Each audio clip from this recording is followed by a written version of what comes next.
Good morning, everyone. My name is Min Tran. Welcome to our debate between two candidates, good candidates actually, Matt Mahan and Cindy Chavez. This debate is hosted by the Vietnamese in San Jose, a non-profit organization. The purpose of the debate, of course, is to understand the candidate better and to make the informed decisions. Xin chào quý đồng hương. Tôi tên là Minh Trần.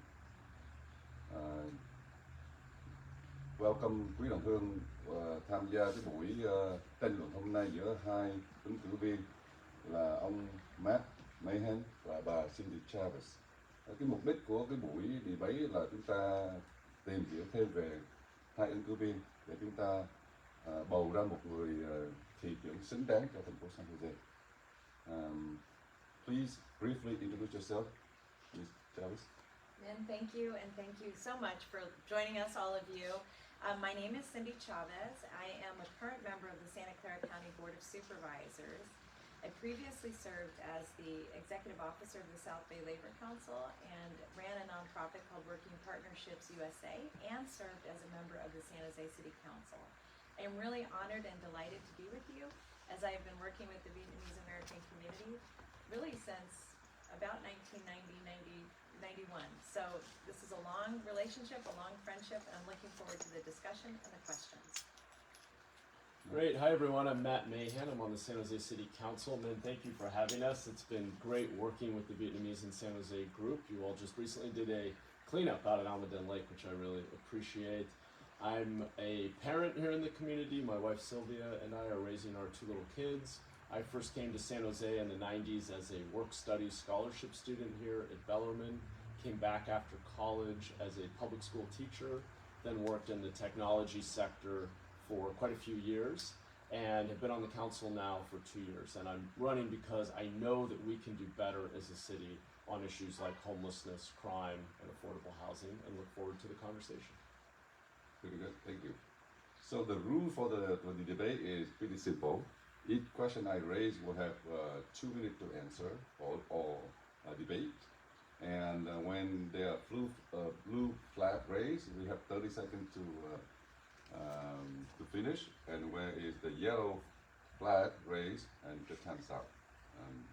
You can rebuttal are welcome. So the first topic is everybody concerned right now is homeless. Homeless are everywhere in San Jose, and with the new mayor of San Jose will be elected in November, and we are hoping one of you will help solve the problem. So the question is, how do you plan to fix the homeless crisis right now, Ms. Cindy? Thank you. Thank you very much for the question, and I know this is on everybody's mind. First thing I would say is that we have an opportunity here, and that is to make sure that we're taking what we've learned about how we house people and being able to do it faster and more cost-effective and more efficiently. The city and the county could partner more closely together, and that's really what my big goal is, because I believe we could house people faster if we do that. The county, in partnership with all the cities, have housed about almost 20,000 people since 2015. We have another 10,000 to go. And the way we want to house them is to keep people from becoming homeless in the first place, rapidly rehousing people who do become homeless, and continuing to house people as housing becomes available as quickly as possible. It's so challenging in part because we have people with very different needs. We have some that are seriously mentally ill, and if they're seriously mentally ill, when we're housing them, we're attaching services directly to them. For people that we're finding that are becoming homeless, one of the things that we're really focused on is making sure that they can stay in their homes. I'm keeping people from becoming homeless by helping them stay in their homes. And what we found is a very cost-effective way to do that is with a one-time grant of $5,000 on average per family to keep them housed. And so the idea here is to keep people from becoming homeless, rapidly rehouse them, and continue to house people as quickly as possible. We have to do that using every means: naturally affordable housing, new affordable housing, and interim housing. That will allow us to stabilize people so that they can become permanently housed. One of the projects that we've worked on with the county is a project in front of City Hall And that project primarily houses homeless families. Believe it or not, 600 families become homeless every year. Of those families that we've been able to put in that transitional housing, almost 70% of them are being housed permanently. And that's really the goal. We need people permanently housed. Otherwise, they're going to be in temporary housing and back out on the streets in no time. Thank you. So I think that what we're currently doing isn't working, and we need a more significant change in direction. If you look at where we're spending most of our dollars across the city and county, we're spending it at one end building very expensive apartments that are costing over $800,000 a unit. The most recent project was about $1 million a unit. And at the other end, over $60,000 a year just managing encampments per person. Picking up trash, emergency room visits, police and fire response. And I think we need a much more pragmatic approach that rapidly scales up more cost-effective shelter, including prefabricated modular units, but even traditional shelter space. We need places that are indoors for people to go. We need to do that much faster and more cost-effectively than we've been doing. We need, and this is where we need the county and state to step up, we need to dramatically expand inpatient placement for addiction and mental illness. We used to have Agnews, a mental health hospital here. We will need more indoor places for not just short, but medium and longer term stays for people who are suffering from severe mental illness and addiction. And then of course, we need more investment in job training and job placement. I helped expand a program at the city that pays homeless individuals to help clean up the city. So I think we need to be more innovative and cost effective in putting forward solutions that can help us transition people off the streets much more quickly than we've been doing. The reality is, over the last 5 years, the amount we're spending is going up and the number of people on the streets has been going up. And so I think the current set of strategies are not delivering the outcome that we all want, and we need a more radical change in approach. Thank you. Follow-up question to that. This question will be 1 minute. The mayor of Portland recently banned the homeless on their street, on their cities, and he will open up the camp, like a campsite, and gather all the homeless people and so that they can serve better with the food, with the emergency and medical stuff. What do you think about that? You want to start with me this time or back to Supervisor Chavez? So I think that we, in the spirit of what the mayor of Portland is doing, I'm not sure I agree exactly with it, but that idea of having safe, managed places for people to go, I think if the city and county can come to some agreement around sharing of services and costs, having something like you might call a sanctioned or managed encampment, like what you're describing. To me, it's all about scaling up safe places for people to go, which can be very basic, starting with a sanctioned encampment, shelter, transitional housing. And then at that point, I think it becomes more appropriate to enforce anti-camping laws and incentivize and encourage people to move into those kinds of sites. So yeah, I think we need an approach that's closer to that than waiting to build $1 million apartments and hope that we catch up. I just don't think we're gonna get there. Shanique?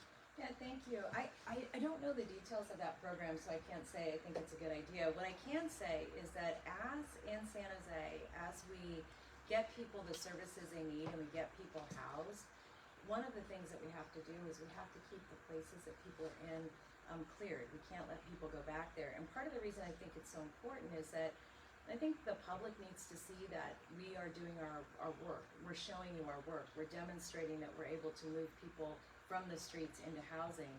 And I think it's just very important because I think what that means for the public is that they'll understand what the plan is. And what I think it means for all of us is that we're going to have to be very, very accountable, because as people get moved and as sites get cleared, when people aren't allowed to go back there, it's going to really force all of our institutions to respond even more quickly than we're responding today, which I think is good. I think you all know, and I know that, this is an urgent crisis, and we have to move as quickly as we can to get people into safe places, and also to make sure our creeks and our parks belong to the community again.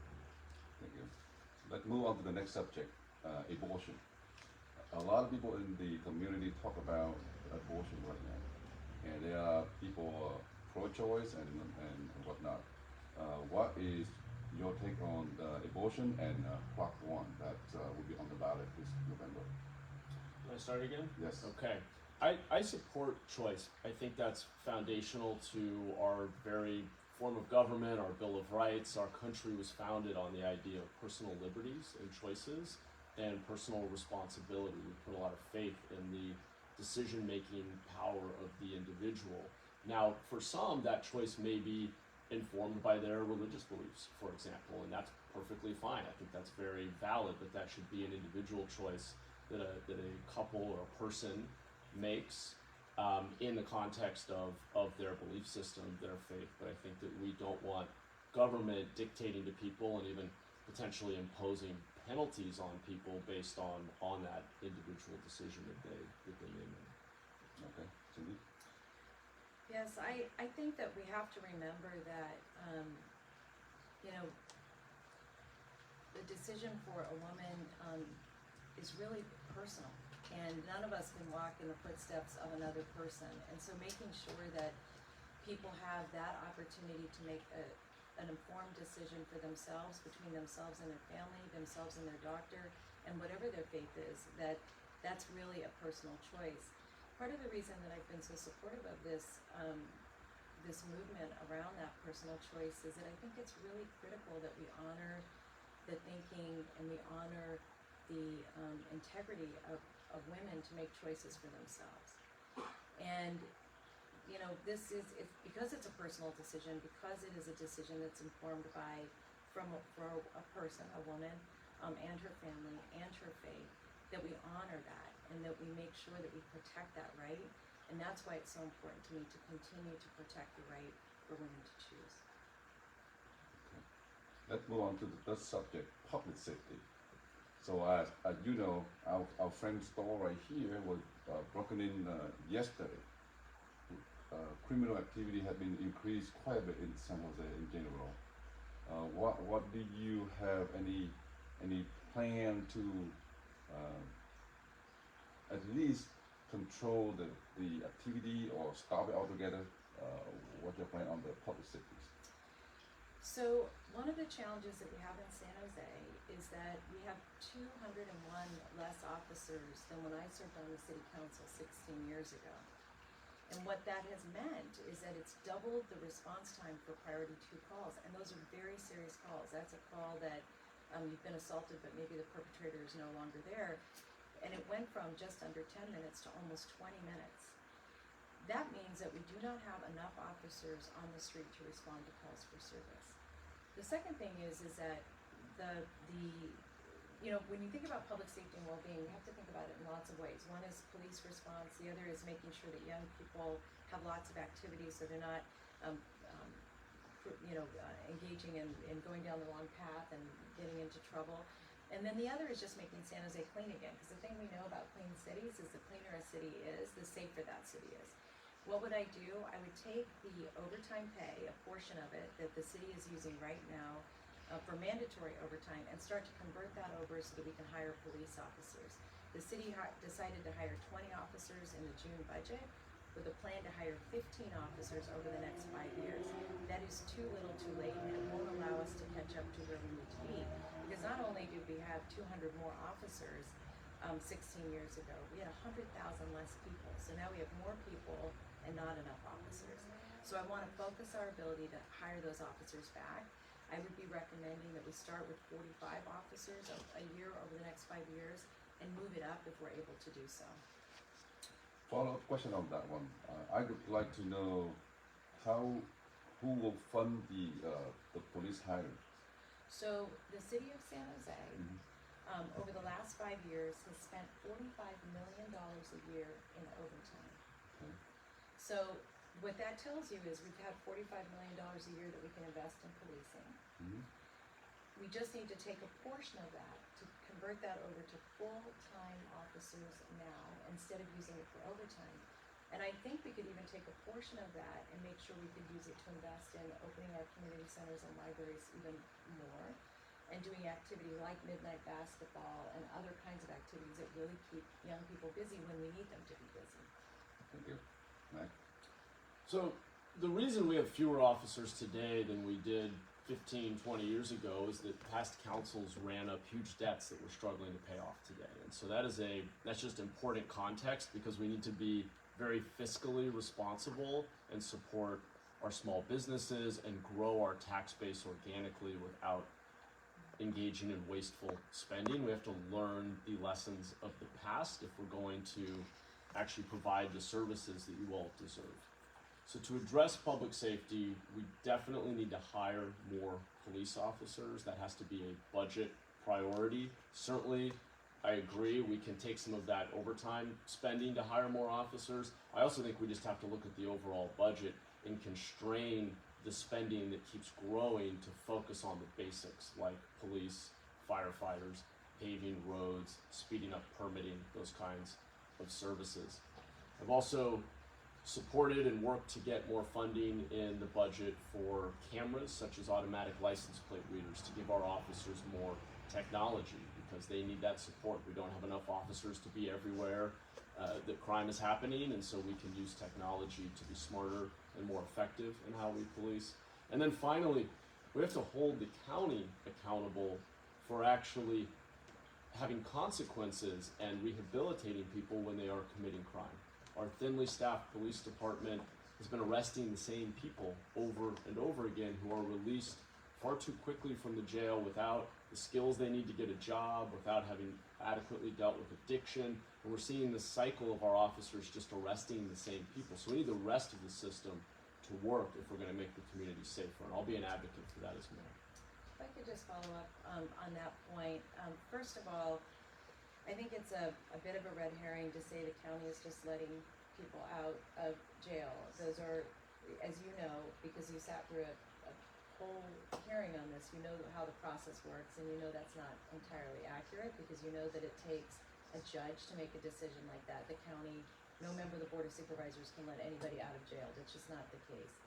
But the second thing, and I think this is important for all of you to know, is that in 2010, when we started to have battles with our police officers and we started to lose officers, we stopped arresting people in the city of San Jose at the rate we used to. So we were at 28,000 arrests a year, dropped to 17,000 arrests, and we haven't been increasing the arrest rate since. And that's a problem, because what it means is we do not have enough officers to respond for calls for service. The most important way you can stop a crime from happening is somebody actually saying an officer. The building that we're in right now is on East Santa Clara Street. It's actually traveled quite a lot by police officers, but you can tell that we're so thinly staffed that somebody had the opportunity to break into a store on a major thoroughfare in downtown San Jose.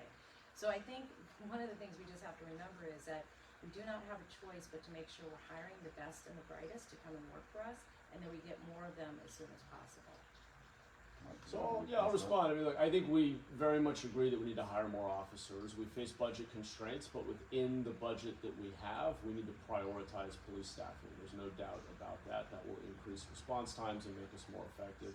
But your county has had an explicit policy, a number of discussions over the years of depopulating our jails, and trying to bring down the number of people in jail. The data doesn't lie. Our police department is arresting the same people. In the last 2 years, your thinly staffed police department arrested over 100 people, arrested or cited over 100 people 10 or more times each. One individual over 30 times. There is this pattern of repeat offense. The county's own data shows that roughly half of people released pre-trial are reoffending or failing to appear for their day in court. So it is a system that has huge gaps. And because I've been pushing and advocating along with others like Councilor Carrasco and Mayor Liccardo, we're getting movement on having the county re-examine how pretrial services is working, the intake form that doesn't adequately lay out the person's history and what kind of risk they may pose to the community. So I frankly think the county has been ignoring this issue, as people in the community, from our police officers to our small business owners, have been asking for help, and it has gotten worse. And I've been one of the few local electeds to really shine a spotlight on that and say, this is broken, we need to fix this. All right, let's move on to non-citizen voting. We have two council members of San Jose raise the idea that allow non-citizen people to vote. What do you think about that? I think that people who are not citizens should not be allowed to vote. I think that citizen, one of the great privileges of being a citizen is the right to vote. Correct. Oh, good. So you think that's the right answer? How about you, Matt? Yeah, I do not agree with non-citizen voting. I think voting is a right and responsibility of citizenship, and what we should do is create pathways for people to become citizens and to earn that right, and that should be something that we're proud of and is aspirational. All right, let's do a closing statement. What message do you have for the Vietnamese American voters? Do you want me to start? Yes. Okay, great. Well, first of all, thank you, Min, very much, and thank you all very much for joining us. It just shows how much you love San Jose, that you're interested in being here and participating with us. The reason I'm asking for your support, and the reason I believe I've earned your support, is because I have been a partner with the Vietnamese American community for many, many years. What have we done together? We have built the Vietnamese American Service Center. There's nothing like it in the country, and it's a place that everybody can come to get the services that they need in a culturally appropriate way. And it's a great place for our elders. We serve 500 senior nutrition, 500 meals for seniors every single day. We developed the Healthy Nail Salon program, a program that directly supports women who are working in nail salons to protect their health and well-being, so that they're able to have healthy lives and be able to have children. And that Healthy Nail Salon program is one of my favorite programs, because it was voluntary and the leaders took such leadership over it. As you also know, the city and the county, but primarily the county, has been playing a leadership role in getting the Thank You America statue built. The county, myself and Senator Cortese made that investment some years ago, and I look forward to completing it as mayor of San Jose. There are any number of nonprofit partners that I've worked with to address cancer in the community, to address health and well-being in the community. We've expanded our community prosecutor team to make sure that we have community prosecutors working hand in hand with our businesses in District 7 and in the Vietnamese American community to work to make them safer. We worked with you to make sure that we could reach deep into the community during COVID-19, so that all of our community knew the resources that were available, and created a team that went door to door with our businesses called Chavez, that was really instrumental in making sure that our small businesses had the PPE and the resources that they needed. I would be honored to have your vote, deeply honored to have your support. Thank you. Thank you, Min, for this forum. Thank you all for listening in, being civically engaged. I'd like to ask for your support in this race, because I think we need significant change in the way that we are tackling our big challenges, including homelessness, crime, affordable housing. I think that the current strategies aren't working, and it's time for a change in direction. I'm running because I'm raising my kids here. I am committed to the future of our city. The city has given me so much. I love San Jose. I want it to thrive, to be a safe, clean, affordable city, but we're not on that path right now. We're really struggling, and we need new approaches, different strategies, and to admit that many of our current policies are simply not working. So that's why I'm running. I've been proud to work with the Vietnamese community. We had not fully funded the Thank You America statue, but I was very happy to recently be able to vote for an additional couple $100,000 in funding that we got into the last budget to help move that project forward. I've been proud to be the only mayoral candidate who has supported all of the Vietnamese candidates for city council in this election cycle. And I want to continue to work with you to make sure that we have Vietnamese representation on the council, that your voice is heard, that we support our small businesses, and that we do what it takes to make our community safer and cleaner and more affordable. So I would be honored to have your support. I hope you will visit our website, which also has a Vietnamese translation. It's mahanforsanjose.com, where you can learn more about my plans for addressing homelessness, crime, and affordable housing. We'd love to get you involved in working together to make our city a better place for our kids and our grandkids. So thank you again for this opportunity, and look forward to continuing to work with you to make our city better. Thank you so much. Well, that concludes our debate for today. Thank you very much for joining us. Cảm ơn quý đồng hương đã theo dõi buổi debate hôm nay. Xin quý đồng hương, chúng ta có lá phiếu trên tay, hãy bầu.